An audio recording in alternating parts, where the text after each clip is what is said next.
rendant hommage aux rencontres de prêtres qui ont comme scandé les principales étapes de ma vie, j'ai évoqué en premier lieu les fils de la charité qui avaient entouré le moment de ma préparation à la première communion.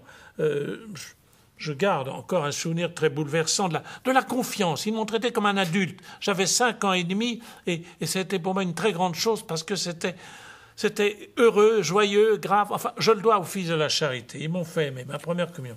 Je l'ai déjà évoqué, c'était le début de mon enfance dans le quartier de la Bastille, dans le 11e arrondissement, avec ses rues vivantes, variées, ses marchands de motos et de n'importe quoi, ses filles qui faisaient le trottoir, etc. Voici donc maintenant, je vais vous proposer une nouvelle étape. Et je la lis comme une parabole. Je l'intitule « Les oratoriens, les jésuites et la gare Saint-Lazare ». C'est la deuxième étape. Oh, on pourrait dire 1000 choses sur les oratoriens, sur les jésuites. Il y en a plein des placards, des histoires sur les jésuites. Et puis, c'est pas la peine d'ouvrir les placards. Et puis la gare Saint-Lazare, c'était le quartier. C'est donc mon titre, les oratoriens, les jésuites et la gare Saint-Lazare. Nous avons donc déménagé du quartier de l'Europe de la Bastille pour aller dans le quartier de l'Europe. Et nous sommes approchés de la gare Saint-Lazare dans ce quartier très vivant avec ses rues assez étonnantes. Il y en a une qui a changé 3 fois de nom, qui s'est appelée Saint-Pétersbourg, Pétersbourg et ensuite Leningrad. Et puis elle est revenue à Saint-Pétersbourg. Bon, après avoir été au lycée Victor Hugo, je suis allé chez les Pères Jésuites de la rue de Madrid, puis au lycée Condorcet. Et les hasards de ces déménagements m'avaient aussi fait passer un moment, 2 ans, chez les oratoriens avant de quitter le quartier de la Bastille, chez les oratoriens, donc, où j'étais très heureux, très très heureux en 6e et 7e plutôt, 8e et 7e. Et arrivé chez les jésuites. Vous imaginez la messe tous les matins. Vous entendez bien, la messe tous les matins. Oh, alors, à partir de 10 ans, eh bien, j'avoue que cela m'a été un immense cadeau. Peut-être le plus doux, le plus grand des cadeaux de ma vie.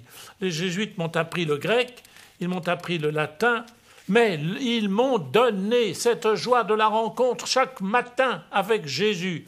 C'est vrai, ils ne m'ont pas dit un mot sur la Bible.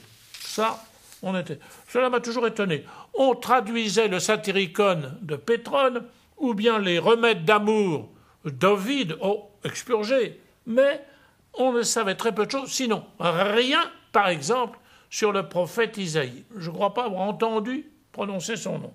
Des jésuites, j'ai appris autre chose. J'ai appris quelque chose d'immense. D'immense. Je vous disais que c'était donc dans le 8e arrondissement, le quartier de l'Europe, la rue de Madrid. Qu'est-ce que j'ai appris? L'humilité de Dieu, la liberté de l'homme et la tendresse de Jésus, de l'incarnation. Pouvoir chaque matin rencontrer le Christ personnellement à la messe. Oui, la messe chaque matin, telle fut, je le maintiendrai jusqu'à ma mort, la plus grande douceur qui m'a été donnée dans ma vie. Apprendre qu'il fallait naître à la foi, que pour naître à la vie intérieure, nous étions des êtres libres. Ainsi, la rencontre de chaque matin était irremplaçable, une rencontre attendue, heureuse, qui laissait des traces toute la journée. Quand je commence aujourd'hui un jour quelconque en écoutant Radio Notre-Dame, je ne peux pas ne pas repenser à ce qu'étaient ces rencontres de la messe chez les pères jésuites de la rue de Madrid. Quel cadeau! La rencontre, on se mettre à genoux et puis tendre la main, rencontre une main, aller à la rencontre d'une main qui se tend à nous, celle de Jésus, la main de la tendresse de Dieu. Quelle parabole! C'était pour moi une parabole chaque jour, vivante, pour les apôtres, comme pour les apôtres dans l'Évangile. Jésus, chaque matin, est là, celui qui nous attend. Je vous le disais, cela, je n'oublierai jamais, toute ma vie. infiniment je serai reconnaissant au père jésuite de me l'avoir donné entre mes 10 et mes 18 ans.